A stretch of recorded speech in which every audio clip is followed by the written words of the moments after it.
Assalamualaikum warahmatullahi wabarakatuh. Selamat pagi dan salam sejahtera untuk kita semua. Sahabat Solo 10, saya sekarang berada di kantor BPJS Ketenagakerjaan Kabupaten Ketapang. Saya bersama Kepala Kantor BPJS Ketenagakerjaan Kabupaten Ketapang, Bang Julianto Marpaung.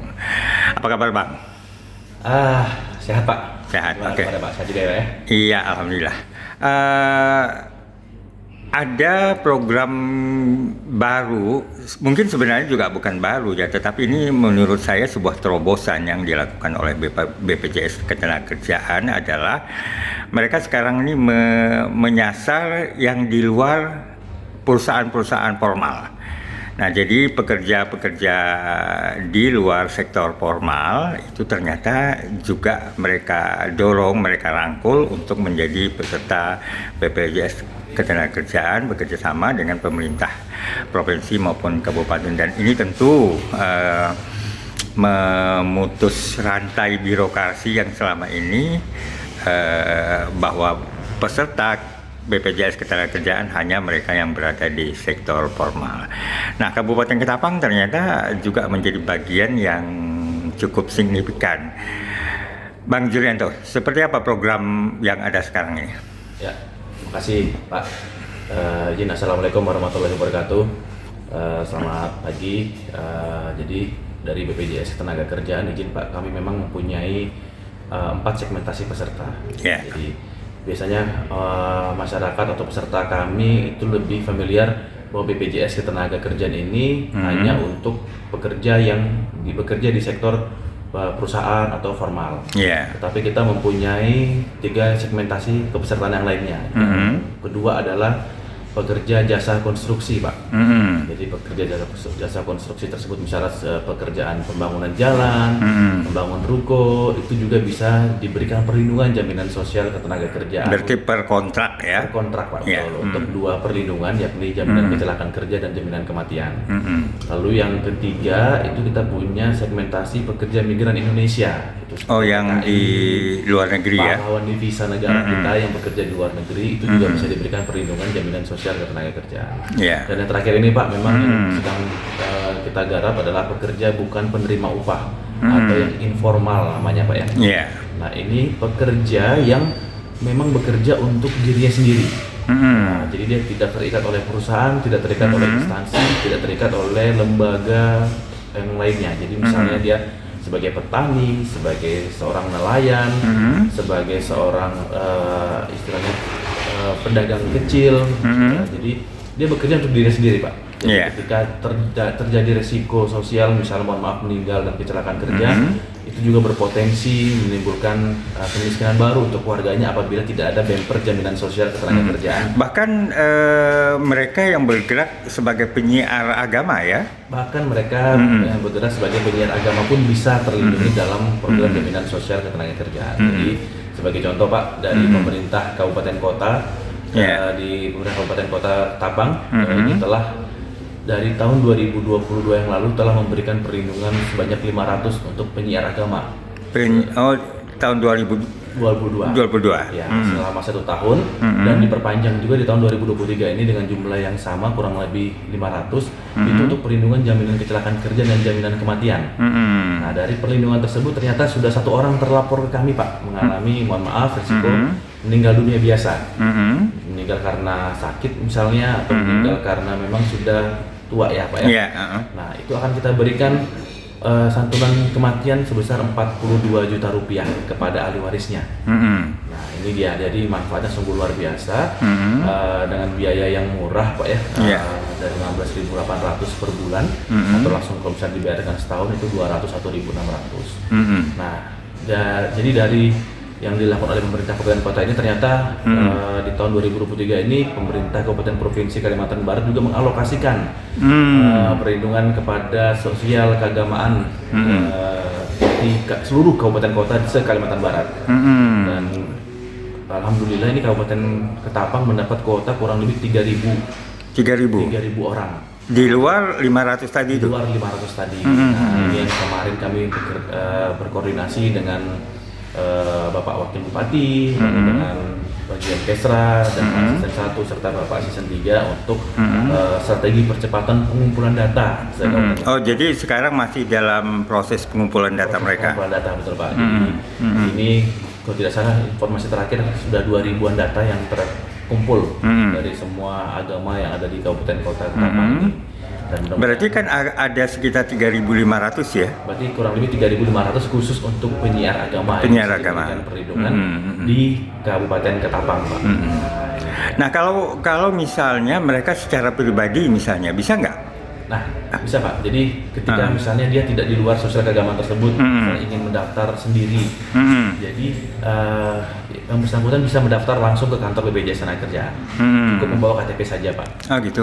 Kalaupun mereka jauh dari kantor BPJS Tenagakerjaan, mereka bisa mendaftar di mitra-mitra kami. Di mitra kami misalnya seperti di Pos Indonesia, di PT Pos juga bisa, Pak. Oh, berarti petani-petani nelayan bisa ya? Bisa, Pak. Di kantor pos juga bisa. Tinggal bawa KTP saja, tunjukkan ke PT Pos bahwa ingin mendaftar peserta BPJS Tenagakerjaan, itu juga bisa diberikan pelayanan oleh PT Pos. Lalu agen BRI, Pak. Jadi agen Briling. Oh, agen Briling itu ya? Bisa, Pak. Lalu agen BNI 46 juga bisa. Untuk, artinya sangat mudah lah untuk menjadi peserta. Betul, ya, sangat mudah, Pak. Cukup KTP saja NIK-nya, lalu nanti didata pekerjaannya apa. Penting ada pekerjaannya, Pak. Misalnya petani, nelayan, penyiar agama, seperti itu, Pak. Kalau dia, berarti kepala keluarga ya yang mendaftar ini? Nah, yang didaftarkan adalah yang bekerja. Andai kata misalnya dalam satu rumah tangga tersebut suaminya sebagai seorang petani, lalu istrinya sebagai seorang pedagang, maka alangkah baiknya dua-duanya diberikan perlindungan. Oh gitu. Ya. Dan ini untuk perlindungan bukan penerima upah ini bisa diberikan perlindungan atas dua jenis pekerjaan. Jadi misalnya pekerjaan pertamanya dia sebagai seorang pedagang pagi harinya, malam harinya dia sebagai penyiar agama, itu juga bisa diberikan perlindungan atas manfaat jaminan kecelakaan kerja dan jaminan kematian, tetapi iurannya satu saja di daerah 16.800 tersebut. Oh, seperti itu. Bang, kalau katanya juga akan ada program yang akan masuk ke desa, ini seperti apa? Ya, jadi pemerintah Kabupaten Ketapang ini kita lagi menggalang inisiasi perlindungan satu desa 100 pekerja rentan, Pak. 100 pekerja rentan. Ya, nanti dibiayai dari APBDes. Jadi masing-masing desa ini yang sudah kita koordinasikan kemarin dengan beberapa Pak Camat dan kita sudah bersurat juga ke beberapa desa. Sambutan mereka seperti apa? Sambutan mereka sangat luar biasa, Pak. Jadi ini beberapa desa sudah mengumpulkan data ke kita, yang lainnya sedang on progress karena pemerintah Kabupaten Ketapang juga mendukung, Pak. Jadi dukungannya sangat luar biasa. Ada peraturan bupatinya juga sudah keluar, lalu surat edaran bupatinya juga sudah ada. Jadi dan kemarin kita tanda tangan berita komitmen bersama yang diketahui oleh Bapak Wakil Bupati. Jadi mudah-mudahan perlindungan satu desa 100 pekerja rentan ini se-Kabupaten Ketapang ini bisa berjalan. Berarti ada sekitar 25.000 lebih ya? 253 desa. Iya, 205. Jadi kurang lebih 25.000 orang paling tidak bisa kita tercover ya? Tercover dalam perlindungan jaminan kecelakaan dan jaminan kematian, sehingga ketika ada risiko meninggal itu bisa mendapatkan jaminan sosial sebesar 42 juta rupiah. Nah, kalau yang jaminan kecelakaan itu berapa besar yang diperoleh oleh nasabah itu? Jadi kecelakaan kerja tersebut manfaatnya yang perlindungannya adalah ketika peserta kami itu pergi dari rumah menuju ke tempat dia bekerja, Pak. Iya. Dan pada saat dia bekerja, serta pada saat dia pulang kembali ke rumahnya. Jadi itu masuk dalam kategori ruang lingkup dari kecelakaan kerja tersebut. Nah, manfaat yang didapat apa dari kecelakaan kerja tersebut? Yang pertama adalah biaya pengobatan dan perawatan tanpa batas. Jadi, di rumah sakit yang bekerja sama dengan kami, misalnya di rumah sakit Agus Jam dan rumah sakit Fatima yang sudah bekerja sama dengan kami, ketika ada terjadi kecelakaan kerja dan memang harus dirawat, maka biaya pengobatan dan perawatannya dijamin oleh BPJS Tenagakerjaan sampai dia sembuh. Bahkan ketika dia dibutuhkan rujukan ke Pontianak ataupun ke Semarang, maka itu tetap menjadi tanggungannya kami. Termasuk kecelakaan lalu lintas? Kecelakaan lalu lintas termasuk apabila dia masih masuk ruang lingkup kecelakaan kerja tadi. Ketika dia pergi dari rumah menuju ke tempat dia bekerja, pada saat dia pulang kembali ke rumahnya, ketika di jalan raya, itu termasuk dalam perlindungan dari jaminan sosial ketenagakerjaan. Iya. Lalu ketika dia meninggal dunia karena kecelakaan kerja, maka dapatnya untuk santunannya adalah 48 kali gajinya dia. Misalnya begini Pak, tadi ada pedagang yang ikut dalam program BPJS Ketenagakerjaan dengan membayar 16.800 per bulannya. Yeah. Maka ketika terjadi kecelakaan kerja atas pedagang tersebut, dia akan mendapatkan manfaat jaminan kecelakaan kerja 48 juta rupiah, ditambah dengan biaya pemakamannya 10 juta rupiah, ditambah dengan santunan berkala sekaligusnya 12 juta rupiah. Itu jadi total kurang lebih 70 juta rupiah. Dan yang luar biasa lagi adalah dapat manfaat beasiswa untuk 2 orang anaknya Pak. Untuk yang meninggal ini? Untuk anak peserta yang meninggal. Oh. Jadi meninggal karena kecelakaan kerja.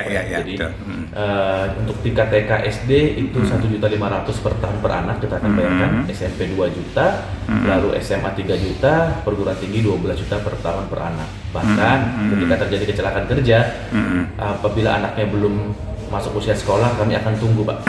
Jadi misalnya terjadi kecelakaan kerja, anaknya baru berusia 12 bulan atau 20 bulan. Sedangkan peserta kita sudah meninggal karena kecelakaan kerja, maka anaknya tersebut akan kami biayai sekolahnya ketika dia sudah mulai masuk ke jenjang pendidikan dasarnya. Oke. Seperti itu Pak. Jadi berarti besar sekali manfaatnya. Ya, oke. Program jaminan kematian pun sama Pak. Iya. Jadi kalau jaminan kematian dapatnya 42 juta rupiah dan ada manfaat beasiswa untuk anak peserta yang meninggal biasa dengan catatan dia sudah mengiur selama 36 bulan. 3 tahun. Oke. 3 tahun mengiur, jadi ketika mohon maaf bisa meninggal dunia, maka dia mendapatkan manfaat beasiswa untuk 2 orang anak dan jumlahnya sama. Oke, Bang, terima kasih atas penjelasannya. Mudah-mudahan banyak masyarakat yang tergugah untuk menjadi peserta BPJS Ketenagakerjaan karena ternyata syaratnya mudah, cukup KTP saja dan manfaatnya begitu besar. Yasmin Umar untuk Sorot 10.